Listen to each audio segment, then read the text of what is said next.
Oke, Assalamualaikum warahmatullahi wabarakatuh. Kembali lagi dengan saya, Abdul Gofar. Ya, hari ini kita akan belajar bareng-bareng ya dari salah satu channel video di YouTube yang menurut saya ini sangat luar biasa ya. Ini adalah sebuah konsep yang sederhana menurut saya. Ya, kenapa saya bilang sederhana? Karena orang yang bersedia untuk bekerja lebih, orang yang siap melakukan lebih akan mendapatkan lebih ya. Jadi itu sangat-sangat sederhana ya, dan semua orang pun tahu gitu loh ya kan konsep seperti itu. Tapi ya implementasinya adalah setiap orang pasti akan berbeda ya. Ini yang menjadi PR besarnya ya. Jadi ada satu hal yang tidak bisa kita beli ya. Ada satu hal yang tidak bisa kita beli dengan uang ya. Hal tersebut adalah etos kerja. Nah, di sini yang akan kita bahas adalah sesuatu yang tidak bisa kita wakilkan.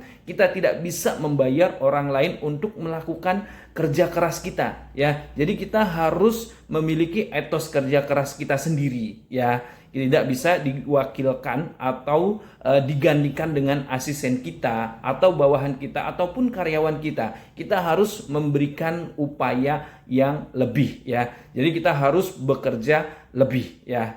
Jika hal ini kita sudah jadi gini, misalkan kita sudah bangun nih jam setengah 5 pagi contohnya ya, untuk mengejar impian-impian kita. Nah, mungkin sekarang kita harus rubah ya, setting ulang ya. Kita jangan lagi bangun jam setengah 5 pagi, tapi kita bangun jam 4 pagi ya. Jadi di situ ada jeda 30 menit ya. Mungkin 30 menit itulah yang menghambat ya di tempat berada di tempat yang kita harapkan ya. Jadi 30 menit itu jeda yang menghambat kita untuk berada di tempat yang kita harapkan ya.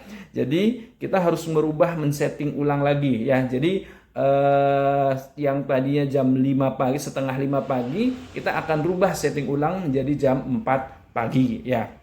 Nah, jika kita sudah membaca buku ya, buku tersebut dan kita masih belum mengerti untuk mungkin ya kita perlu membaca buku itu ya 2 kali, 3 kali atau bahkan 6 kali ya untuk memahaminya ya kan ya. Jadi kadangkala ya kita baru 1 kali membaca sebuah buku ya, ternyata kita belum mengerti nih isi dari buku tersebut apa ya. Jadi kita perlu membaca 2 kali, 3 kali, bahkan sampai dengan 6 kali agar kita bisa mengerti isi dari buku tersebut ya kan ya. Jadi kita harusnya cukup bersyukur ya dan beruntung karena beberapa waktu yang lalu sempat belajar dari seorang Grandmaster ya, tembak reaksi di Asia ya. Jadi dia adalah seorang Grandmaster tembak reaksi di Asia ya. Jadi dia itu ditanya bagaimana resepnya ya menjadi juara bertahan ya, juara bertahan tembak reaksi Asia selama belasan tahun ya. Jadi beliau ini bisa mempertahankan juara bertahan sampai dengan belasan tahun. Apa sih resepnya? Nah, beliau cuma menjawab ya.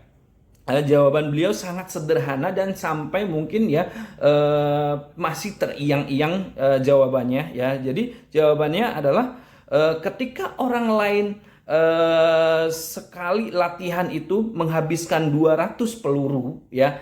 Ya, jadi orang lain pada saat melakukan latihan itu menghabiskan 200 peluru ya. Dia menghabiskan 400 peluru itu ya.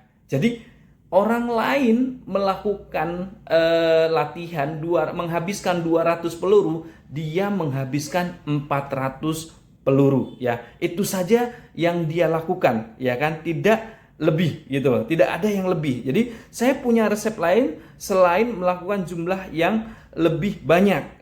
Jadi ketika orang lain sedang menelepon 50 calon pembeli sehari, kita lakukan 100 gitu loh ya. Jadi lakukan yang kita lakukan harus lebih banyak daripada orang-orang lain yang lakukan ya. Sebagai contoh misalkan garis kecilnya adalah misal kita seorang marketing ya. Seorang marketing itu kita ada standar melakukan penawaran produk minimal sehari itu ke 5 orang. Nah, bagaimana kita mendobrak ya standar itu ya menjadi pembeda daripada orang yang lain gitu loh, marketing yang lain gitu loh. Jadi kita lakukan penawaran itu ya bisa 10 kali, 15 kali atau 20 kali ya. Kenapa? Ya karena tujuannya adalah biar kita bisa mendapatkan lebih daripada yang orang lain dapatkan ya. Jadi kuncinya adalah seperti itu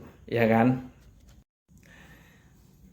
Oke, ya jadi intinya adalah kita perlu lakukan adalah mengejar kesempurnaan. Ya, jadi banyak orang yang beranggapan bahwasanya apa bisa kita mengejar kesempurnaan? Wah, jangan muluk-muluk, jangan mengejar kesempurnaan. Nah, maksudnya adalah ya kita tidak bisa menghentikan orang lain melakukan lebih banyak dibandingkan kita.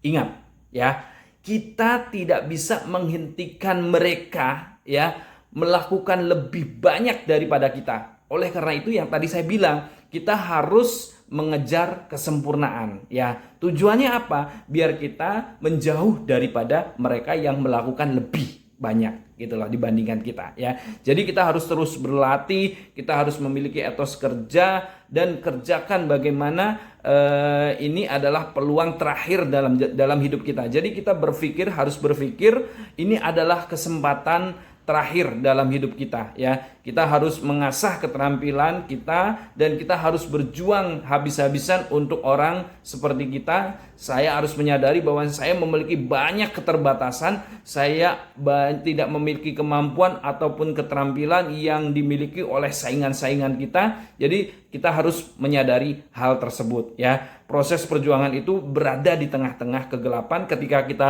sendirian, ketika tidak ada yang melihat kita, ketika kita membaca buku, ketika kita berlatih, ketika kita mengasah keterampilan, ketika kita sedang berjuang sendirian. Disitulah kita membentuk diri sendiri ya. Jika kita lakukan tiap hari selama beberapa minggu, selama beberapa tahun, selama beberapa bulan ya ke depan, kita akan berada dalam posisi yang tidak bisa dikalahkan oleh saingan kita. Kita akan berada di puncak. Ingat, tidak ada sukses tanpa proses. Hal ini disebut dengan etos kerja ya. Mungkin dari saya cukup sekian. Mudah-mudahan sharing ini ya bisa bermanfaat buat kita semua ya. Kita bisa mengambil hikmah belajar dari etos kerja yang tidak bisa dibeli, yang tidak bisa didapat dengan mudah ya, tapi efeknya akan berimpact untuk kita semua dan lingkungan kita, tempat kita berada. Sekian dari saya. Assalamualaikum warahmatullahi wabarakatuh.